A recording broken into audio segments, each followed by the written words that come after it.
Right, 11 March 2024, and today I'm going to be quickly looking at a number of stories. I'm not going to take a very long time.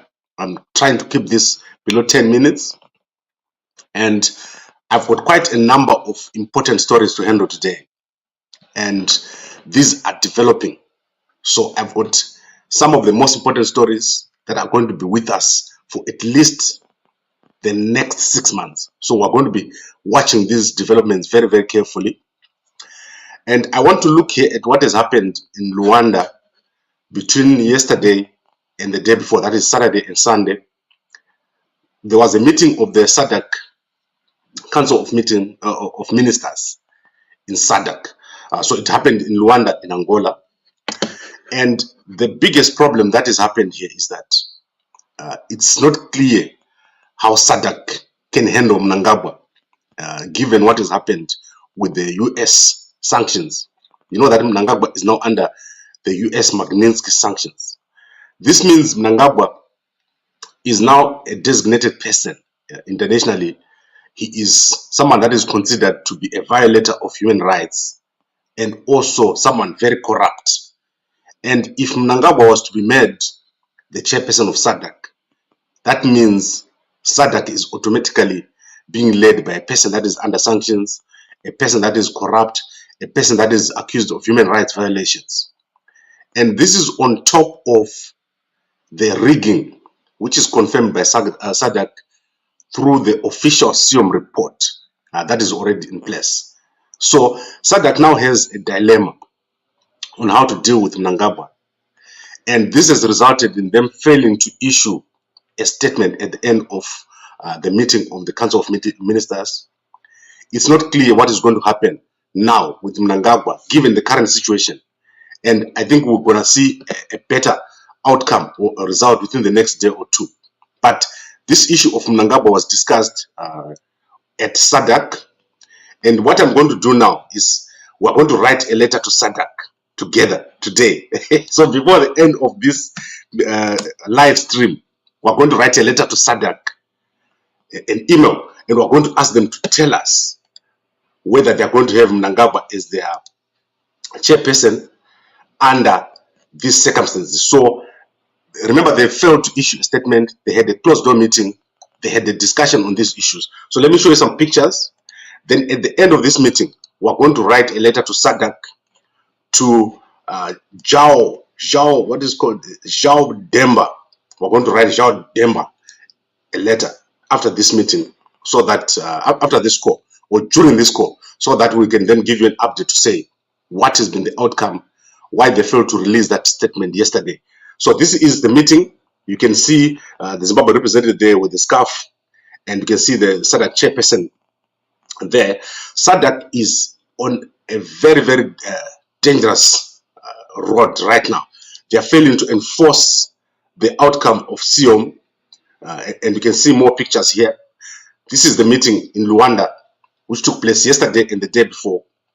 The discussion was on Zimbabwe, on SIOM, on all the decisions of Sadak and all the policies. And you know that one of the policies of Sadak is the elections, the handling of elections.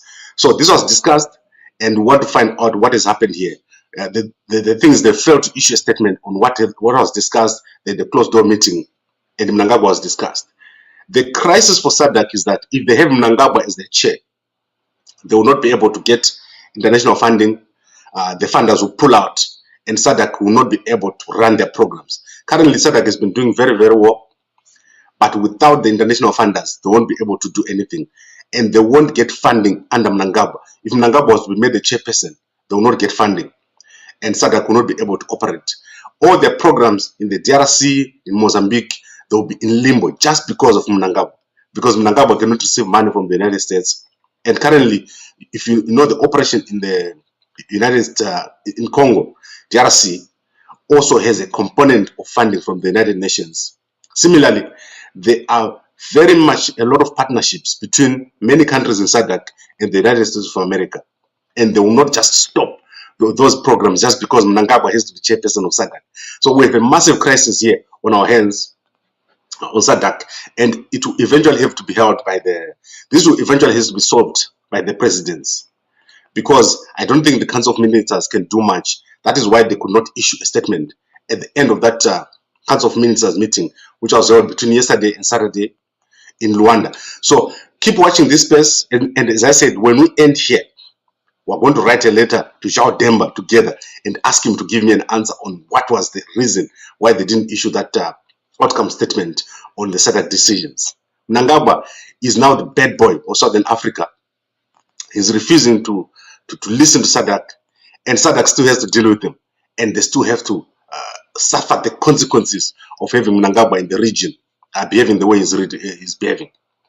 I then want to go to a very, very important story. This is the story of what Mnangagwa's wife, Auxillia, has done. And I want to first read Chamisa's tweet, then I will go there.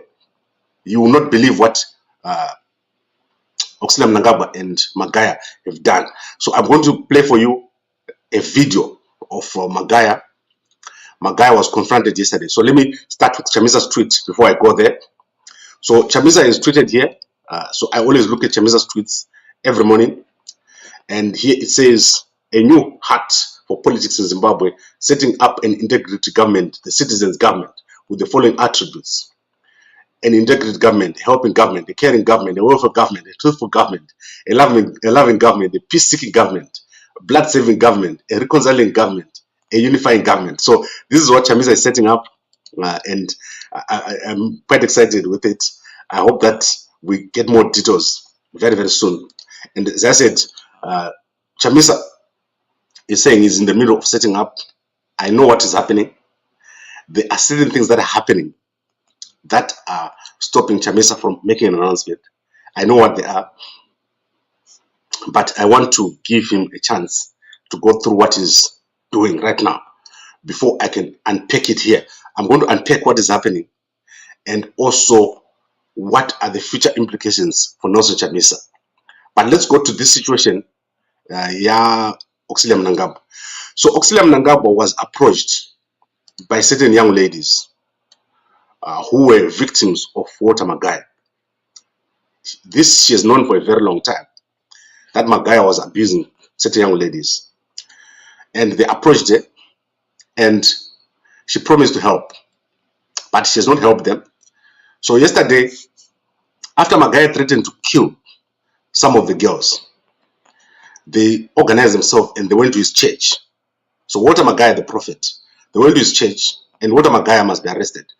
So the Zimbabwe Council of Churches have come out today in the Newsday newspaper and they say if any of the girls are available who want to make a report against Magaya, they must contact them. So I'm going to give the Zimbabwe Council of Churches my number here.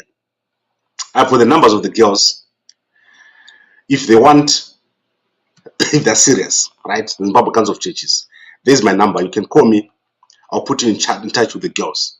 Magaya has been doing a lot of crazy stuff and he's been abusing a lot of girls. So yesterday they went to his church. So let me show you a video. Magaya has been threatening to kill some of the girls and he's having a TB Joshua situation here. When they arrived at the church, they were blocked by the pastors. So the pastors of Magaya are also involved in this thing. And I'll show you a video that some of the girls took when they went here. So I'll show you a small clip. I'm going to deal with this issue in a lot of detail. They tried to have a press conference on Saturday, and I don't know what happened with that. So let me show you what happened when they arrived. I'll show you a short clip, and then we'll deal with this separately on another day. We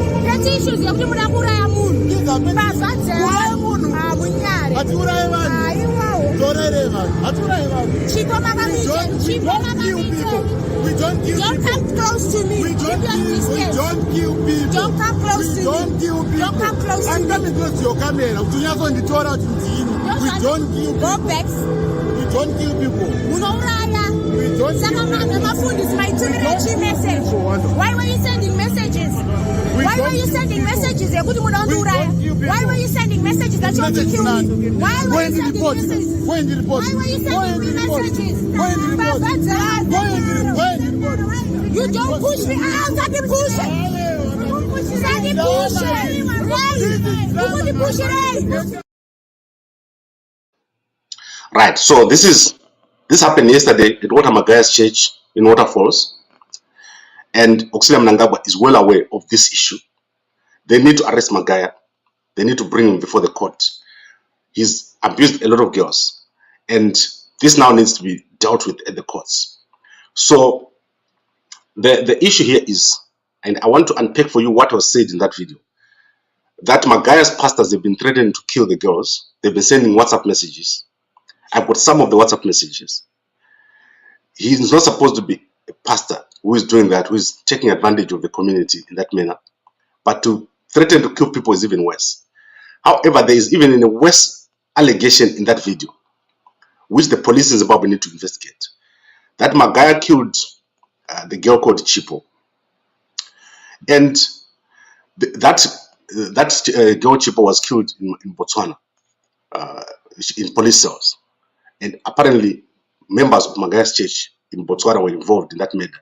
So this has been said here. And you saw that the pastor who was standing here did not deny that statement that Chipo was killed.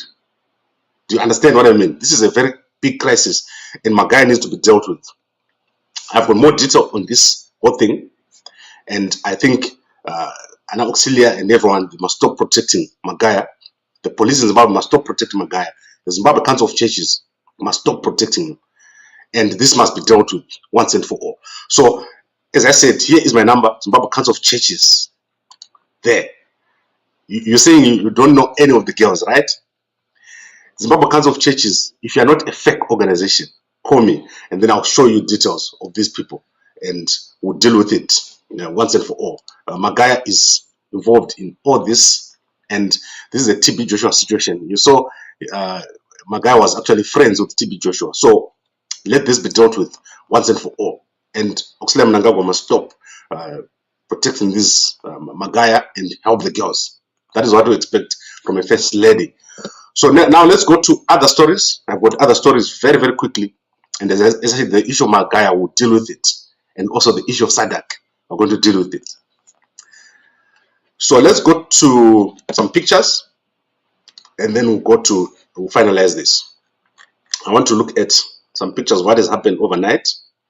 I've shown you Sadak, a very sad story that happened in NAST. Professor George Shaba collapsed and died. That is in the NAST professor. Professor George Shaba has collapsed and died. And you can go and look at that in the Chronicle newspaper. Condolences there. NAST is my old university. I studied my first degree at NAST. Highlanders beat Dynamos 2-1 under Scott Sakupanya's Better Brands. This is like the worst thing that can ever happen.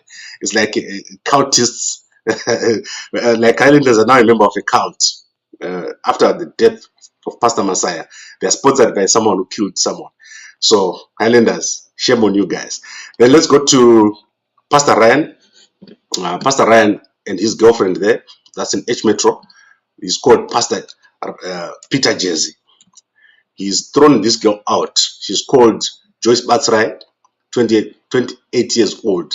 She's been staying with him since 2021, and he's thrown her out of his house.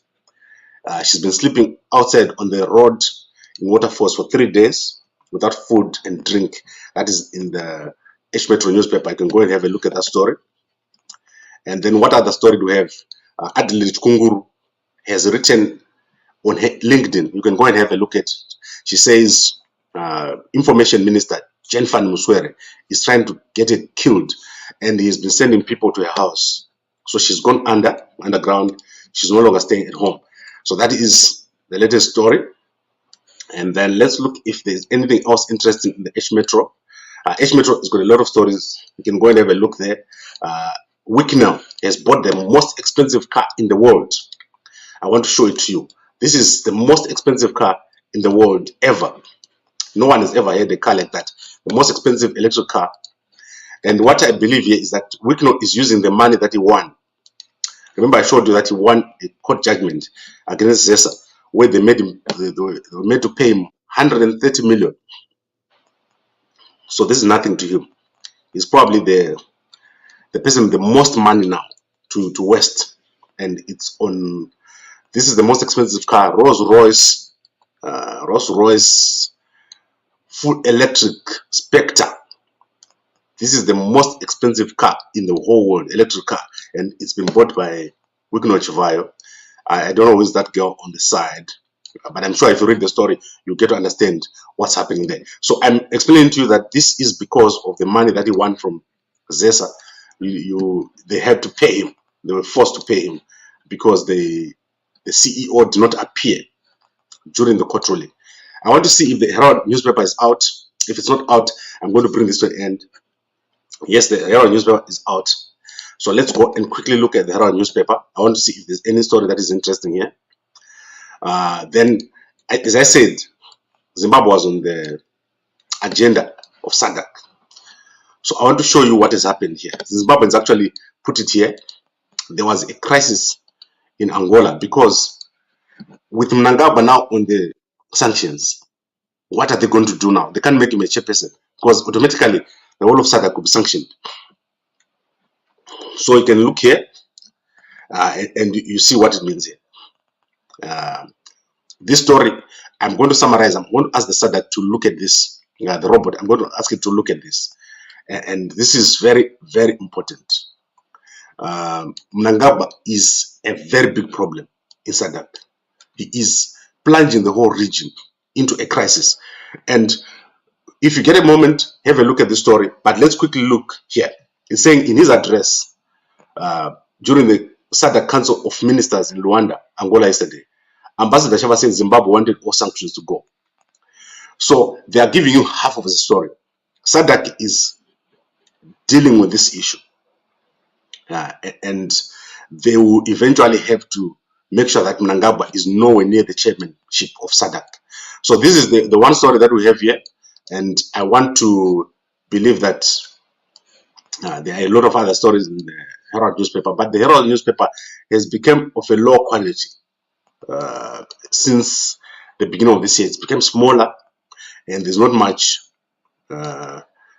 here that is there. Kamabiliat has lost in the first match. Magaya, they lost.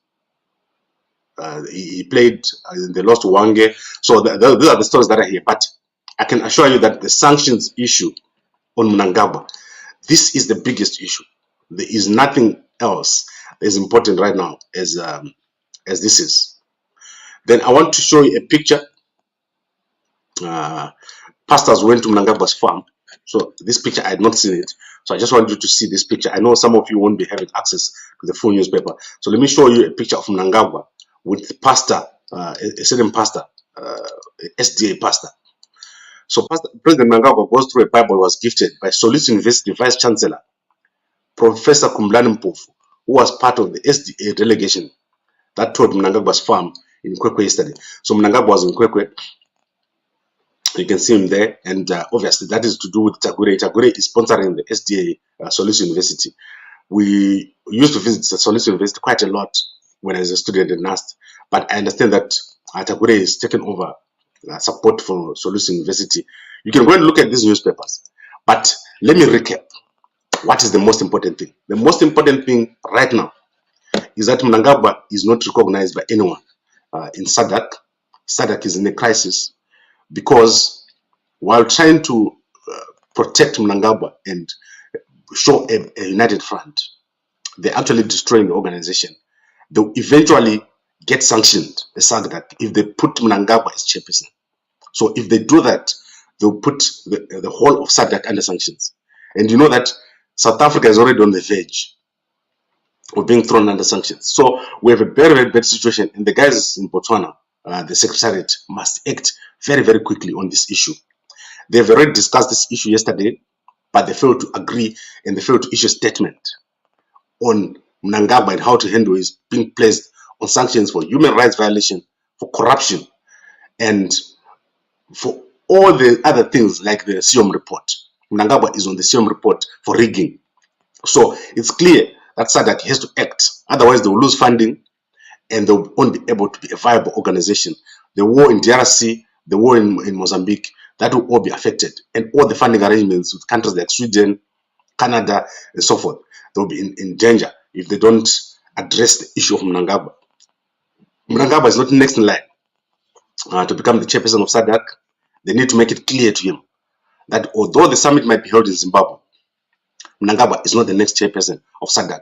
He's got too much happening around him. He's under sanctions, and Mnangagwa must recuse himself from this whole process.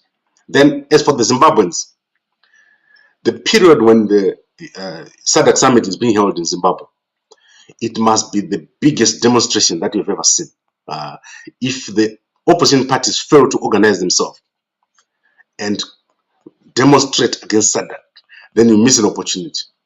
Every single Zimbabwean must be on the street during that time when Sadak is in Zimbabwe, so that it's clear that Zimbabweans don't want what is happening here with the rigging, the human rights violations, and the corruption. So that is what I wanted to say about this whole issue. Let's now go to my comments here, my brothers, and then we'll recap. Let's go to, so everyone is taking me here. Carolina says, Africa must stand on its own. Africa will not stand on its own with corruption and murder. And then Mkoma Samson is saying, it is a rotten potato and Sadak must not allow that demon to contaminate the market. Yes, so this is what I've been saying here. Sadak is making a point. Mnangagwa will not be the chairperson. And as I said, let's write a letter to Sadak before I forget. Imagine if I go and then we haven't written a letter to Sadak. All of you will be calling me like, Gambaku, what did you do there? So let's write a letter to Sadak. Jao Demba, we're going to write you a letter. So let me start writing now, a letter to Jao Demba very quickly. I'm typing as we speak. I'm typing as we speak. So right there, we're finished. Media inquiry, Jao Demba. All right. Please kindly confirm if Mnangagwa was on the agenda in Sadak. Please confirm that. Okay. Please confirm that Sadak stands on Zimbabwe President Mnangagwa being placed on human rights sanctions by the USA. Please confirm if Mnangagwa is automatically the next chairperson of Sadak under the circumstances. So was Mnangagwa on the agenda? What is the stance of Sadak on Mnangagwa being placed on the agenda? On sanctions? Is Mnangagwa automatically the next chairperson of Sadak under the circumstances? 3 questions we've sent to Jao Demba. So if you guys in Sadak are watching Sadak Secretariat, phone Jao Demba and tell him that I've sent him an email, and tomorrow I'll give you an update on this email. I want to end with the video of Magaya. Magaya is being protected by Auxillia Mnangagwa. The girls have told Auxillia Mnangagwa that Magaya has been committing rape, and they have also given evidence. So yesterday, after Magaya threatened to kill some of the girls, they went and confronted him at his church. And I will replay the clip before I close here. This is the confrontation. We don't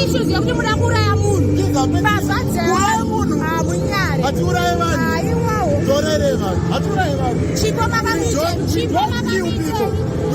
Don't come close to me. We don't kill people. Don't come close to me.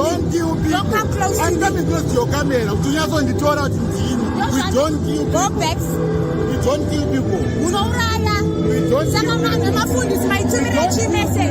Why were you sending messages? Why were you sending messages? Why were you sending messages that you want to kill me? Why were you sending messages? Why were you sending me messages?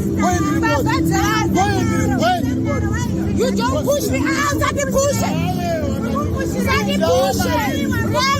Daddy push it. Right, so this is covered.